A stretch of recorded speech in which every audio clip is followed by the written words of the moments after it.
Salut handicap, bienvenue sur la chaîne YouTube. Aujourd'hui, on va vous présenter les prajites jaunes. Donc, c'est les deuxièmes prajites après les prajites orange, pardon. C'est les deuxièmes prajites après les prajites jaunes. Donc, on commence avec les prajites jaunes, ensuite prajites orange. Donc, aujourd'hui, on va vous présenter les prajites orange. Donc, si vous avez des questions par rapport aux types de techniques, aux grandes familles des techniques de Muay Thai, n'hésitez pas à regarder les tout débuts des techniques qui ont été présentées aux prajites jaunes. Du coup, je profite aussi pour bien indiquer qu'on va présenter quelles techniques de prajites jaunes, mais par rapport à ce que vous devez faire en sparring à thème pour avoir votre prajite jaune,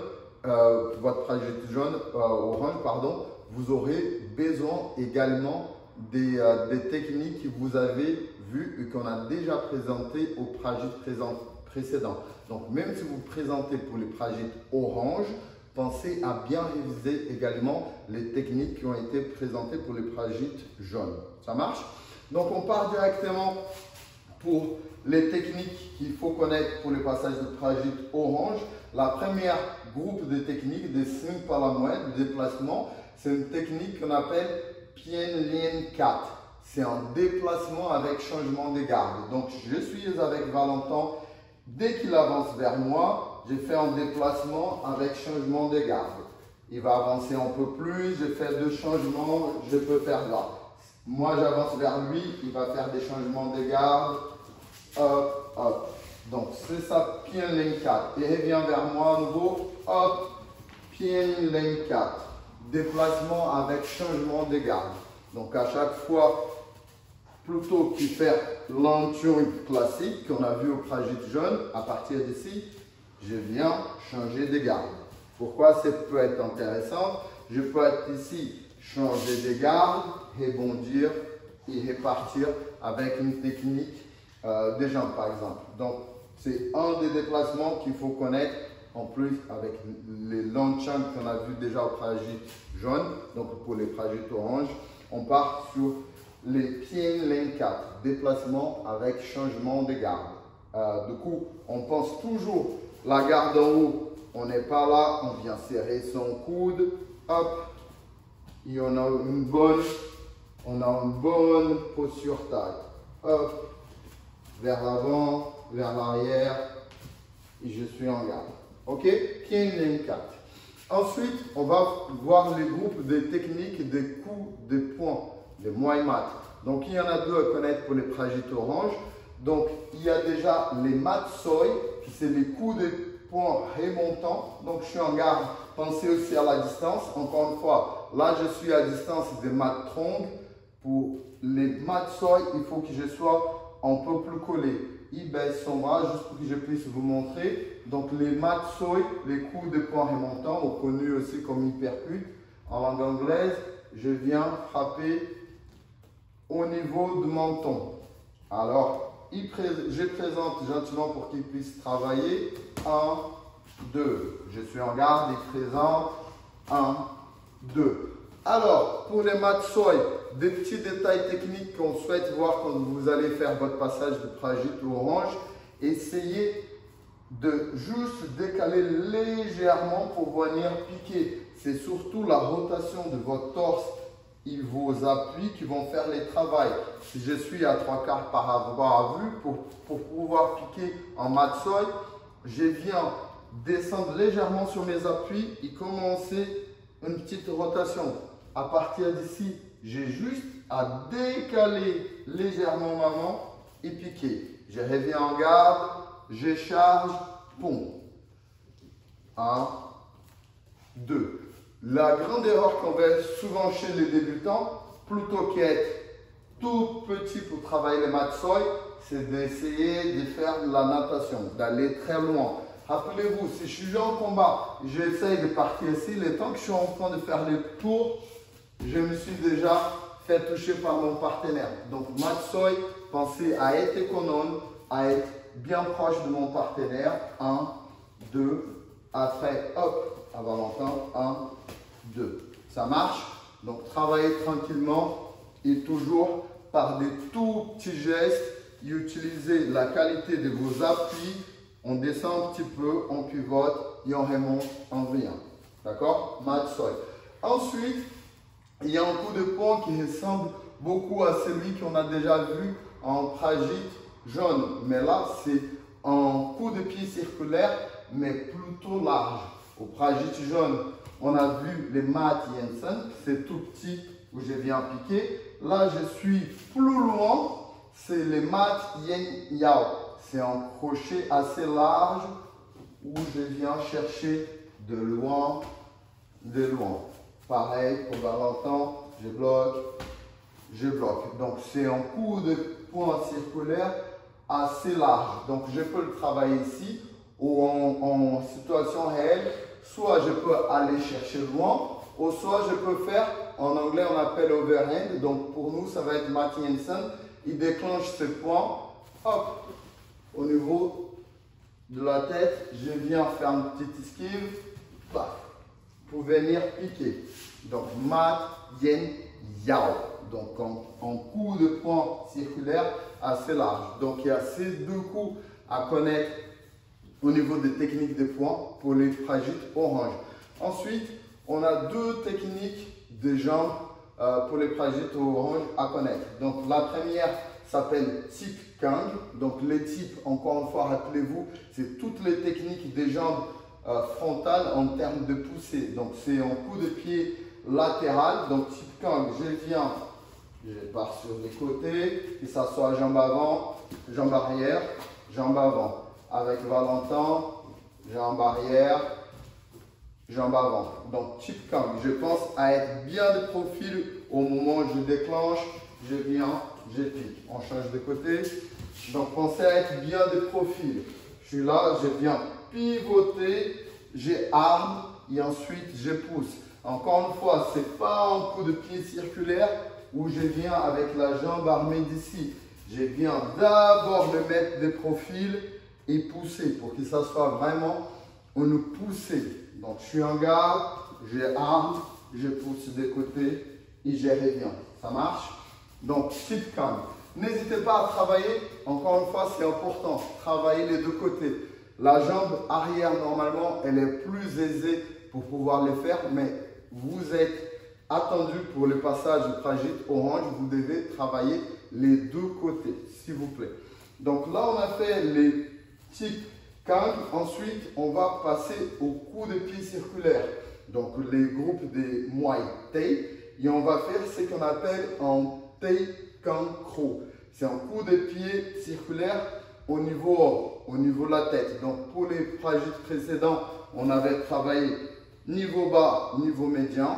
Donc là, on va monter d'un cran avec jambe avant, jambe arrière, avec Thai Kang Kro, coup de pied circulaire au niveau du visage. Donc, hop, il part sur jambe arrière, il part sur jambe avant. Hop, on change de côté, je suis en garde, Thai Kang Kro arrière, Thai Kang Kro, jambe avant. Donc, comme vous avez vu avec Valentin, il ouvre bien sa hanche pour pouvoir monter et venir piquer. Donc, n'hésitez pas à travailler votre souplesse. Ce n'est pas tant la souplesse, c'est souvent ce qui fait défaut pour pouvoir envoyer un Thai Kang Kro, c'est d'une part les manques de mobilité, donc travaillez bien votre mobilité, mais surtout les contrôles moteurs. Il y a des personnes qui sont relativement souples, mais qui ont du mal à envoyer des coups de pied circulaires au Thai Kang Kro, mais c'est plutôt les contrôles moteurs. Qu'est-ce que c'est contrôle moteur? C'est votre capacité à guider votre jambe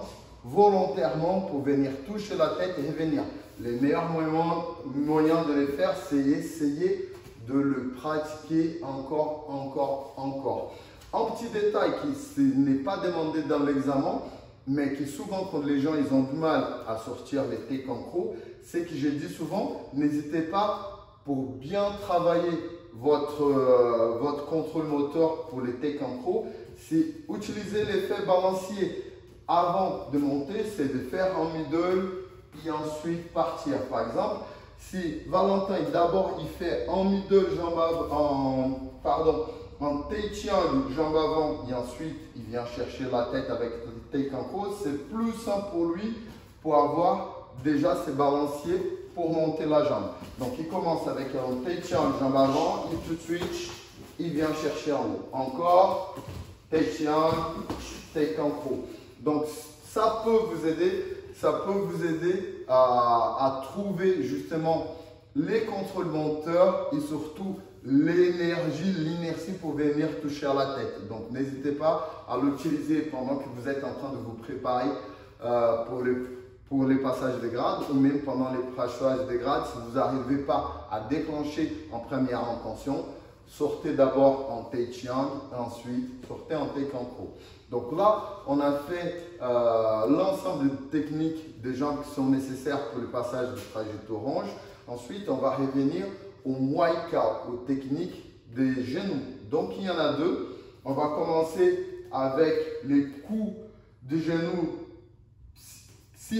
circulaires, légèrement plutôt obliques, qu'on appelle plutôt les petits circulaires. Que ce soit avec saisie ou sans saisie, on va faire avec saisie.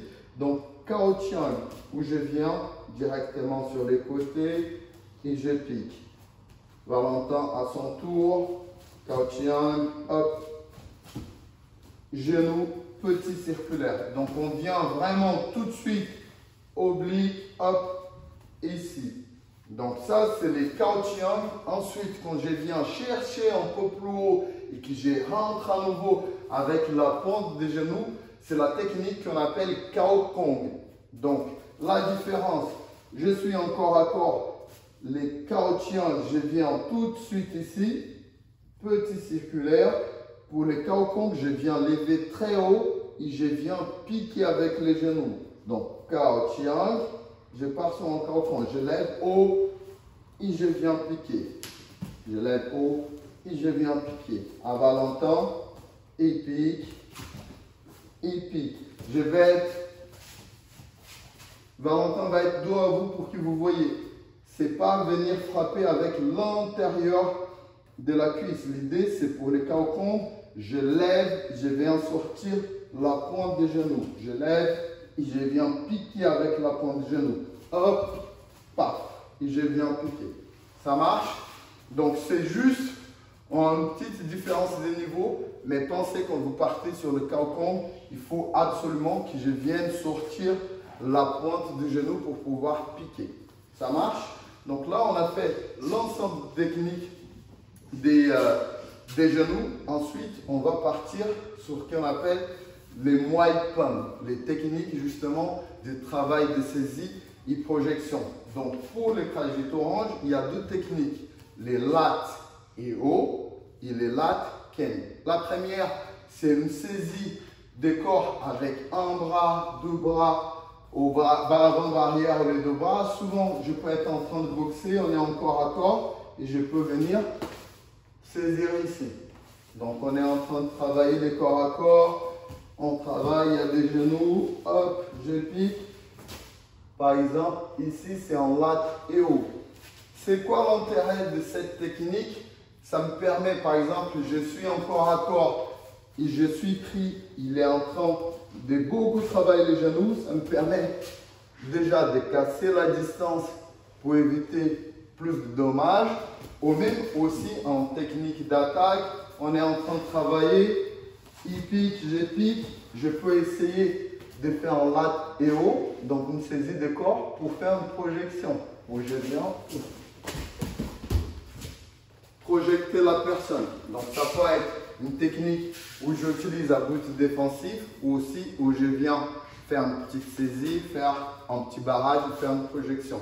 Donc lat et haut. Et ensuite les saisies avec bras avant, bras arrière ou les deux bras, c'est les lat ken. Donc je vais enlever mes gants pour que vous puissiez voir tous les détails. Donc souvent quand on rentre en corps à corps, il y a cette petite guerre de Chapko. J'essaye d'avoir la saisie antérieure. Lui aussi, j'ai la saisie antérieure. Il essaye de rentrer. Il rentre avec les deux bras. Il y a souvent cette guerre-là. Hop, je rentre à l'antérieur. Il rentre à nouveau. Bien évidemment, il y a des genoux, des coudes de genoux, coups de coude qui suivent. Mais pour les lat ken, c'est intéressant. Quand je n'arrive pas, par exemple, à avoir l'ascendant, il y a chaque fois, il y a un qui rentre, l'autre rentre à nouveau.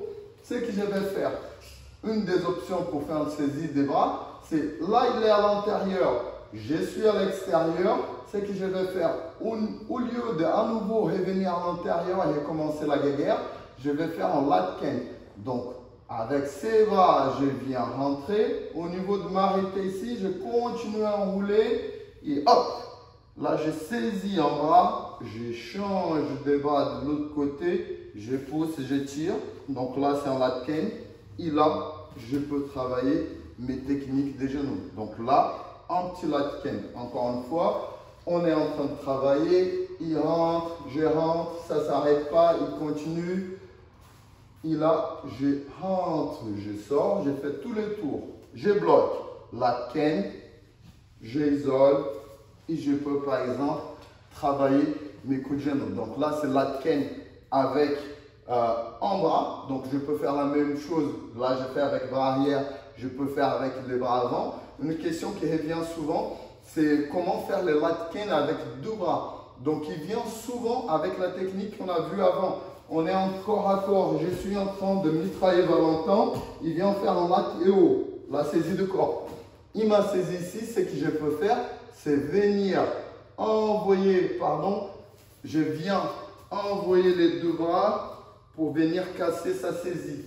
Il est venu en saisie de corps, lat et haut, je viens en latken avec les deux bras. Je viens rentrer et sortir ma hanche, et là j'ai créé l'espace.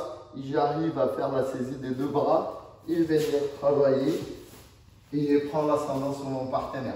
Donc là, encore une fois, lat et haut niveau corps, latken c'est saisie d'un bras avec bras avant, bras arrière, ou sinon je peux faire la saisie des deux bras. Donc là on a fait cette partie. On va partir sur ce qui est des techniques du Muay Bang, donc tous les blocages et esquives. Et on va finir là. Donc il y a à connaître pour les prajites orange les bang cow, qui c'est les parades bloquées au chassé des genoux. Ça peut être un genou sans saisie, ça peut être un genou avec saisie. Donc on va vous montrer quelques options pour chacune des situations que vous pouvez voir. Donc moi je vais déclencher un cow tongue arrière. Et Valentin, il va faire en bang cow, justement, mais cette fois, si ça va être une parade chassée. Donc, je suis en garde, j'envoie, oh, et là, il me fait sortir. Je suis en garde à nouveau, je pars sur un cow trunk, il va faire un bang cow. Hop, voilà, de l'autre côté, je suis ici, j'envoie un coup de genou, il fait bang cow. Et derrière, il peut enchaîner et travailler. Donc ça, c'est une des options qu'on peut faire avec les saisies. Ça peut être aussi, je peux saisir, c'est aussi le bon cas. Par exemple, s'il balance son genou arrière, ça aussi, ça peut être une option défensive. Mais là, pour l'instant, on va être vraiment dans la parade bloquée chassée. Donc ça, c'est qu'on est à distance. Si je suis en corps à corps, il va longtemps travailler les genoux. Je peux faire aussi les bang cow ici, où je viens placer mon tibia sur ses cuisses. Je pousse les tibias, je tire sa tête. Et ça, c'est aussi en bang cow. Essayez de travailler les genoux à partir d'ici. Ça va être plus compliqué. Donc ça aussi, c'est vu comme un bang cow. Juste faites attention en combat. Cette technique-là, je bloque, mais je ne peux pas rester hyper longtemps. Si je reste ici, mon partenaire va finir par me balayer. Donc, ce que je fais souvent en combat, il est en train de travailler sur peut-être en difficulté. Je viens faire un bon cow, je reste un peu et tout de suite, je retravaille à mon tour. Ça marche? Donc là, on a fait l'ensemble des techniques que vous devez connaître pour les passages de prajites orange. Encore une fois, n'hésitez pas à répéter et à travailler toutes ces techniques et regarder les techniques de prajites précédentes également. Et pour finir, les petits termes en thaïlandais à connaître. Donc, il y a bonjour et au revoir. Donc, il y a des formes différentes, qu'on soit un homme ou une femme. Donc, pour les garçons, la femme se dit toujours krat. Et pour les filles, ça se dit toujours ka. Donc, pour une fille qui dit bonjour, au revoir, c'est sawadi ka. Pour un garçon qui dit bonjour ou au revoir, il dit sawadi krap. Ça marche. On dit merci aussi, c'est important de connaître. Si vous allez voyager en Thaïlande ou vis-à-vis de vos partenaires ou vos professeurs. Donc, bonjour pour un garçon, c'est kop kung krap. Pour une fille, c'est kop kung ka. Donc, toujours la même particule à la fin. Ka pour une fille, krap pour un garçon. Donc, ça, c'est les deux termes qu'il faut connaître. Ensuite, il y a tous les styles de Muay Thai, mais je vous laisse lire, ils sont assez parlants. Donc, Muay Mat, c'est un boxeur qui travaille beaucoup en points. Muay Thai, c'est quelqu'un qui utilise beaucoup les jambes pendant ses combats. Muay Sok, quelqu'un qui utilise beaucoup les coudes. Muay Kao, quelqu'un qui utilise beaucoup les genoux. Muay Pan, quelqu'un qui travaille beaucoup les corps à corps pendant ses combats. Donc ça, c'est assez proche des noms de l'ensemble des techniques. Il y a peut-être deux qui diffèrent un petit peu. C'est les Muay fumeux. Le Muay fumeux, c'est quelqu'un qui est assez complet. Quelqu'un qui a une belle technique, qui est un puriste, qui fait l'ensemble des techniques de Muay Thai de manière assez belle, assez propre. Donc on dit de quelqu'un, il n'a pas de préférence en style de coups, de poings, de pieds, etc. Quelqu'un qui est assez complet, assez beau esthétiquement, on dit c'est un Muay fumeux. Et pour finir, il y a ce qu'on appelle Muay Book. Il y a le Muay Mat, quelqu'un qui travaille beaucoup en coups de poing, certes, mais pas nécessairement quelqu'un qui avance. Je peux travailler beaucoup en coups de poing, mais rester plus sur place. Muay Book, c'est quelqu'un qui avance, qui met beaucoup de pression, souvent en poing, mais pas nécessairement que, mais quelqu'un qui ne fait qu'avancer et qui met la pression, pression, pression. Donc ça, en Nak Muay qui a ces styles-là, on l'appelle le Muay Book.